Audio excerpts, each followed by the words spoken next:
Hello everyone and a warm Friday welcome to our new show. I'm joined this week by resident GTA 5 stroke Metal Gear stroke everything expert Dan Dawkins, otherwise known as the Danalist. And brand new head of UK content on GamesRadar, Mr. Andy Hartup, otherwise known as Andy?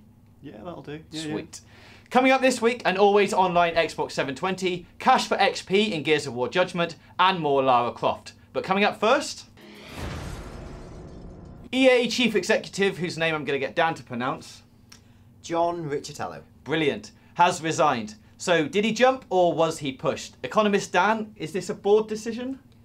I think what's happened with Riccitello effectively is whilst he hasn't been pushed out at knife point, they've placed 2 bags of money in the boardroom and opened the door and said, you decide.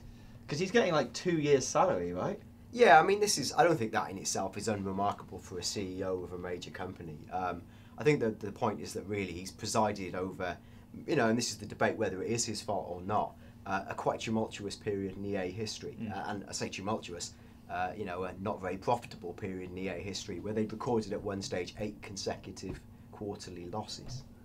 So I think they were saying their release schedule at the moment as well has been a bit like they're always looking for the AAA games and they haven't really hit it with like Warfighter, Crisis 3, like those kind of games like are really good, but they didn't quite get the sales that they were expecting. Yeah, they've sort of unfortunately mastered the art of the 7 out of 10 game that might scrape an 8, like the really perfunctory titles. I mean, it's cruel to say perfunctory because they're really exceptionally high polished, long production value games that are really expensive. But they're not games that are capturing the public's imagination. You know, Crisis 3, it's a sequel, it's iterative, it's still set in New York City. Dead Space 3 has moved really far from the original game's formula, effectively only made it shootery and alienated a core audience. Something like Medal of Honor Warfighter, you know, unfortunately there wasn't a stage of that game where you thought this has a reason to stand out or even to exist. And if a game hasn't got a reason to exist, you're probably not going to buy it. No, that's very true. So, Andy, what do you think is going to come next for EA? Like, obviously, they've said all their games are now going to include microtransactions. Is that the future? Yeah, I think it probably is. I mean, there's one thing we're going to be talking about Gears of War later, where you know that's got microtransactions in it to give you a slight advantage when you're playing. And sadly, I think that is the future. I think for EA, it's possibly a good time to have a reset now because obviously we've got the next generation coming up, so they'll have a new sort of staple of games coming out. Some of them will be, you know, just number 4 or number 5 of whatever franchises they've got. But I think, you know, now's a good time for them to wipe the slate clean and bring in a new man and start again. Well, not start again, but refresh the whole cupboard.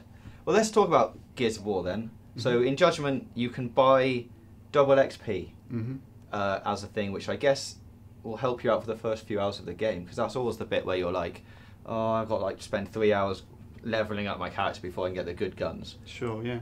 I don't necessarily have too much of a problem with that because as someone who's quite sort of time poor at home for games, you know, you want to get straight in there, and you know, if you have to play through for 30 hours to get the best kit, then you know, spending a few pounds here and there to get to that really good kit earlier, I don't have an enormous problem with that, because otherwise you'd simply just miss out on it if you don't have the time to put in. So Dan, are we going to get to a stage, you think, where it'll be unlock level 30 for $2.99 and you'll be like, well, yeah. Well, I think we almost are at that stage. But like, again, we all love a bit of outrage, so it's the daily outrage. It'll be today's thing to be furious about. And today's thing might be, oh, people can pay £3 and be the best in the world at that game. Where, for example, in something like Gears of War, you buy XP, which unlocks like care packages of weapons, or unlocks like a special ribbon, but it doesn't fundamentally make you better at the game. You've still got to like walk the miles, so to speak. So I think, you know, it's a game balancing decision, but I think people get really upset about, you know, and to be fair, I kind of do, because I always like games because they used to feel very democratic, as in, you know, irrespective of how much money you had, they were a level playing field. Increasingly, they're not. As in, you know, people go in and they can really whale money into them. So I think if it crosses a line where people buy their way to success, it takes a lot of the fun out of games. And as you say, you know, even if you are level 30 and you've brought your way up to that, you still have to be good at the game. You know, in a first-person shooter, you still have to manage to shoot all the men. Yeah, unless they're giving you, like, you know, for £100 buy the atomizer gun that kills 50 people on screen. You know, that would really suck pretty hard. But if they're just giving you incremental weaponry. You know, I know, for example, from playing Call of Duty, even if I'm considerably higher level than other people, I can really easily get killed loads.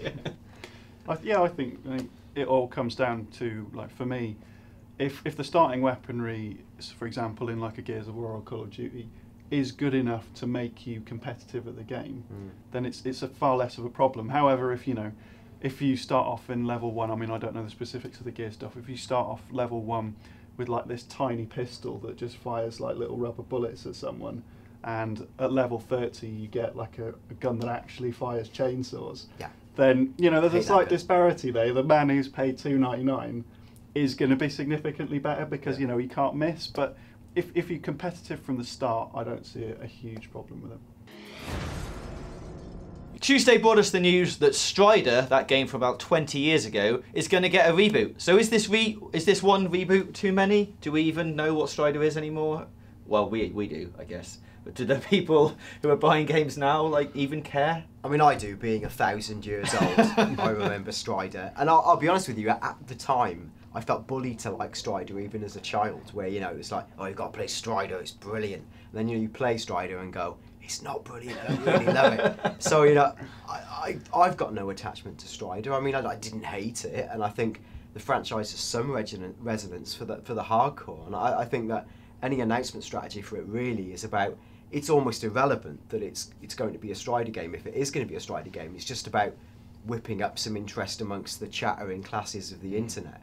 And then the eventual game, they could call it Mr. Mimsy's Magical Rainbow Adventure, well, maybe not that, but something like that. And I still think that the core of the game will stand on its own 2 feet, irrespective of the Strider name. Well, it looks like it's coming to XBLA and Steam, so probably not PS3 to begin with. But is there any other franchises that you think would deserve a reboot? Treasure Island Dizzy, that was good. Maybe so. We need more Dizzy games, I think. I always remember about Strider when I was at school. There was one guy who, because he'd finished Strider, automatically thought he was better than everyone else. Well, he was. And he sort of rubbed that in everyone's face. He was playing Strider. I think I was playing stuff like Quackshot Quest and things like that. So, reboot of that, why not? And there's always the old Road Rash thing that won't go away. Yeah, that keeps, little tech demos keep popping up every now and then, every couple of years, going, hey, look, man on a bike. I'd like that. I'd play that.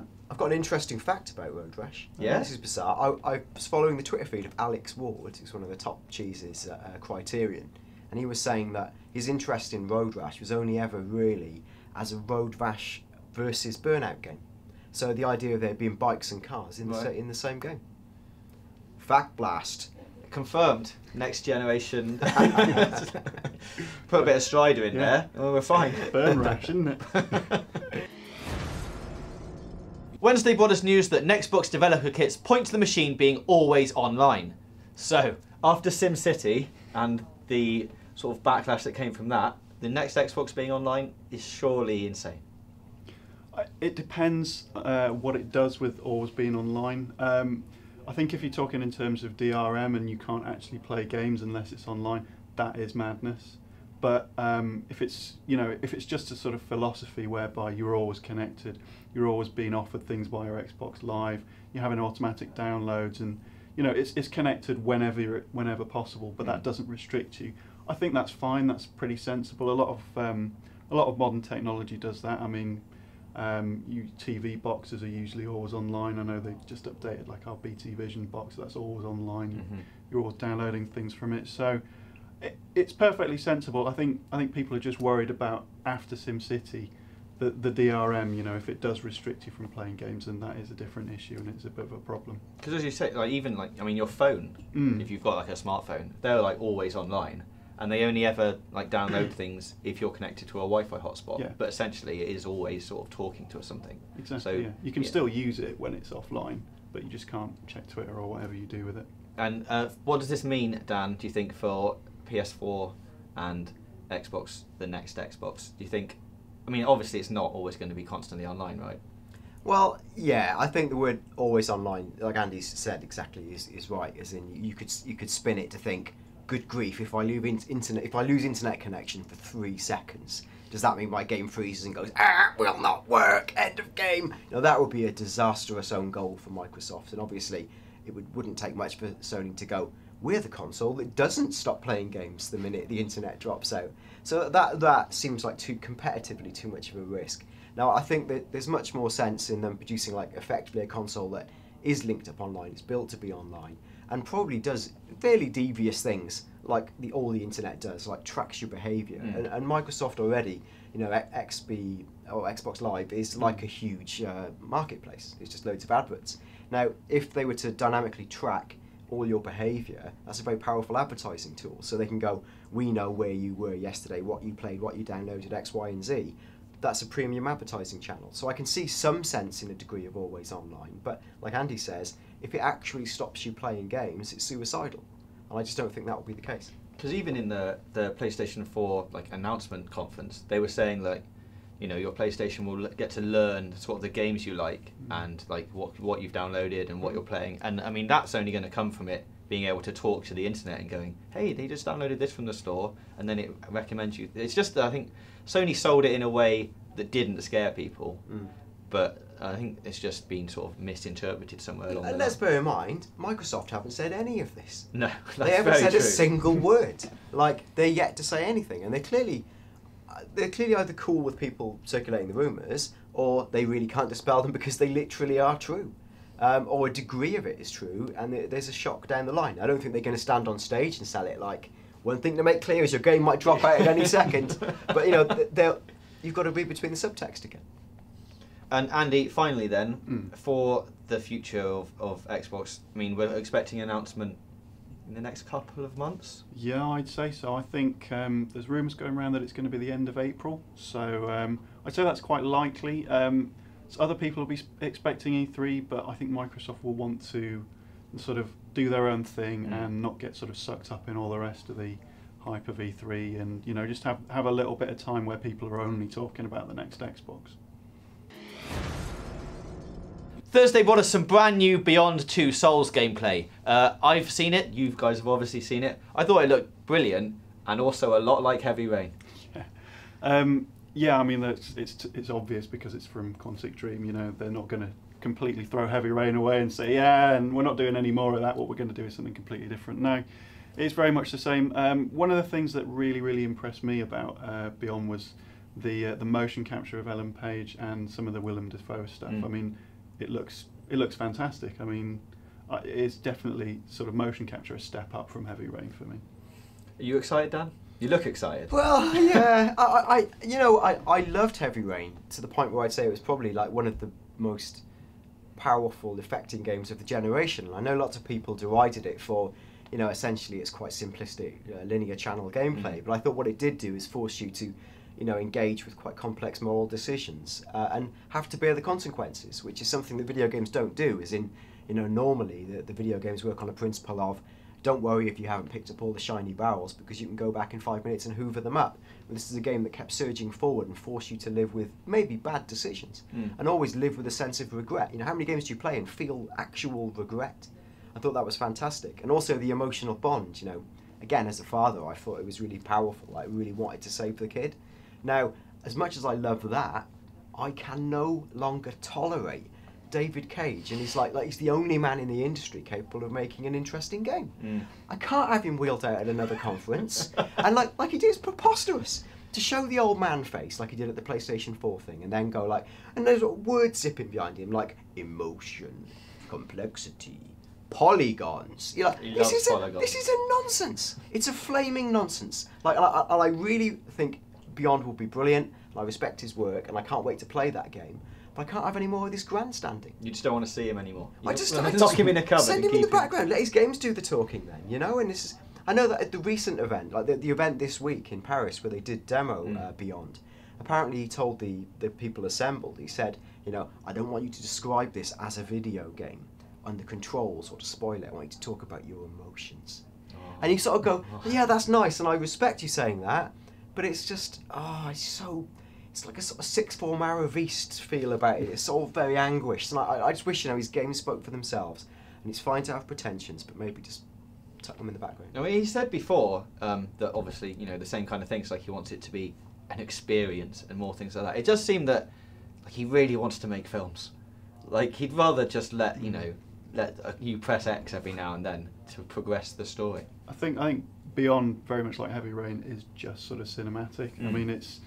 I think he's maybe done some concessions to people who thought there wasn't enough control in Heavy Rain, because you can now sort of control Aiden, which is the ghost thing, and he can float up through the ceiling, and it's almost a little bit like a first-person shooter, except all you can do is interact with certain objects. It's more like a point-and-click adventure now than anything.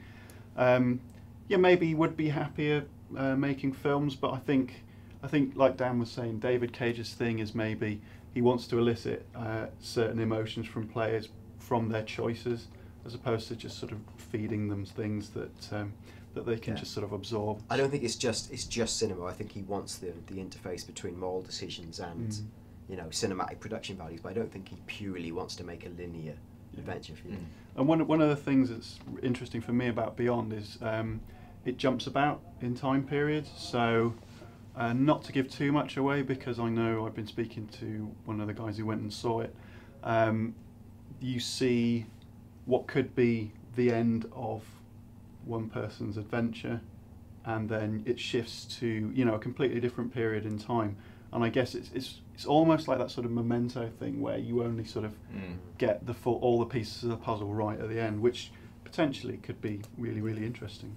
Well, maybe he'll be very happy that Beyond has been put into one of the Tribeca Film Awards, like as an entry. So now he's getting the best of both worlds. Yes. He gets to make a game, and he's being nominated. Oh, Dan. I haven't played it, right? And it might be amazing, and it really could be. And I've got to be clear, I really respect David Cage and his passion, but something about that makes me wince. It's just so again, it's the really annoying kid in the class who puts their hand up to go, I'm the most intellectual. I just can't tolerate it. And it's fine, and maybe this is a landmark step, but I'm sure it's a landmark step that Sony heavily lent on Tribeca to endorse. Maybe that's a gross, mistake on my part, but it just seems to me, of course it's in Tribeca. Have we checked who sponsors the Tribeca Film Awards? No. No. I wouldn't like to suggest who it might be. But let's move on, because Dan looks quite upset about this. I can't wait for that game. I respect his work. There's something about it that grates. Right. Let's talk very quickly about Battlefield 4. And I say very quickly because until next week, we know next to nothing other than that there is an announcement coming, and it's called Battlefield 4, and it will have guns in it, and you'll probably play a army soldier. How do you know it's got guns in it? I've seen special... Grossly assumptive so-called journalist there, James. It will also, you'll probably act in a squad of soldiers. I'm putting it out there right now. And you may even get to control one of those soldiers in a quick time of... Yeah. I take that bet. Good. Well, stay tuned with us for Battlefield 4 information next week. And let us know in the comments what you think about David Cage and his venture into films. I'm just going to leave it. We're leaving it. Friday brought us the news that Lara Croft Reflections has been trademarked, which probably means that Lara is coming for another adventure. So, as I just did with Battlefield, Lara Croft Reflections is either her looking in a mirror with you doing her makeup for like 2 hours, or more possibly her reflecting on what she has done in the first game. Yeah, I'm not going to give anything away. I just finished Tomb Raider last night. Reflection seems like the perfect word to sum up the way that game ends. It wouldn't surprise me to see it come as like maybe a piece of story DLC, maybe similar to the way that they expanded Resident Evil 5. At the same time, it could be a new game, but I suspect it's going to be DLC, especially because it says it's Lara Croft Reflections as opposed to Tomb Raider. Yeah, dropping the Tomb Raider name seems a strong step, right, Dan? Yeah. Good. So, Andy, if they're going to do DLC, though, we want to see Croft Manor. I want to see Croft Manor. Yeah, well, it's one of the things that they couldn't physically shoehorn into the current Tomb Raider. It might have been a little bit sort of anachronistic for her to suddenly come up into Croft Manor, possibly in the middle of a jungle. But yeah, I mean, they made loads of references to like the double pistols and a lot of the things from the original Tomb Raider games. So, Croft Manor DLC. Why not? Why the hell not? Or I guess like an expansion to Guardian of Light, like in the same kind of thing where they do big game, sort of Xbox XBLL spin-off title, then back to Tomb Raider again. Maybe, yeah. I think they might want to sort of ride the new Lara Croft out a little bit more, as opposed to sort of saying, and here's a different version of Lara Croft and she's on Xbox Live. I think they want to make more of the reboot, and you know, it's all about a survivor reborn. They sort of reiterate that right at the end. So I just think we're going to be seeing more of Lara as DLC. Because it seems they had loads of ideas. We've seen pre-production stuff of her on a horse and using a bow and arrow, and I've got to talk about that. What, that the was horse? Brilliant. This is the best thing on the internet this week, and there's a lot of good stuff on the internet. There's a Lara Croft. I think it was called Lara Croft Ascensions or Ascension. Yeah. There's a concept video doing the rounds at the moment, right? Now, in the first 30 seconds, treats include a pair of headless asses with legs running side by side, which is absolutely brilliant. And the best bit by 1,000 miles is a child Lara being sort of suspiciously stalked by a walking carrot with boggle eyes. I joke you not. You've got to check it out. We'll put it on screen now. People Yeah, can see it. It's first class. And I can't believe they didn't make that instead of this nonsense on the island. Well, they had giant enemies in that, like a la Shadow of the Colossus things that Lara's going to have to climb it's up. Lara on a horse running away from a giant. Well, it's Shadow of the Colossus. But then, you know, if that did happen, everyone would go, "Ugh, this is just Shadow of the Colossus, but with a woman." Wish you made the carrot game. Yeah.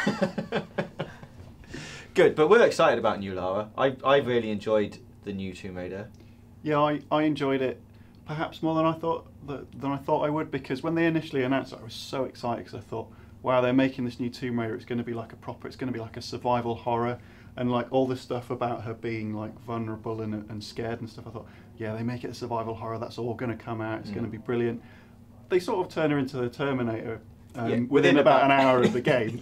As soon as she kills one guy, that is it. Oh, I'm good at this. All right.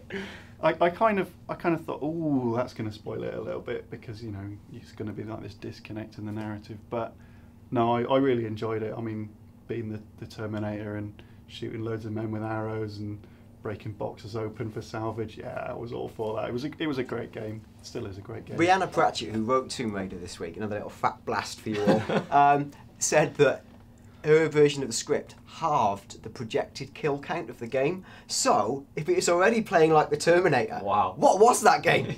I mean, really, how much killing was there? Well, maybe it just started with killing, like that first hour where you're just sort of exploring and hunting deer, and that was just mindless killing. Kill all the things. Just like Dead Rising, kill fest. That's just a good fact. I like that.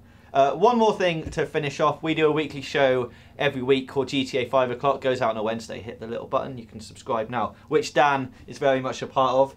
Dan, this week it was 8 unanswered questions. I believe next week we've got a few more questions. Have you got a little tease for our viewers? Oh, it's a tease, James, because it really hasn't been thought about yet. But, you know, honestly, love doing it every week, Wednesday at 5 o'clock, GTA 5 show.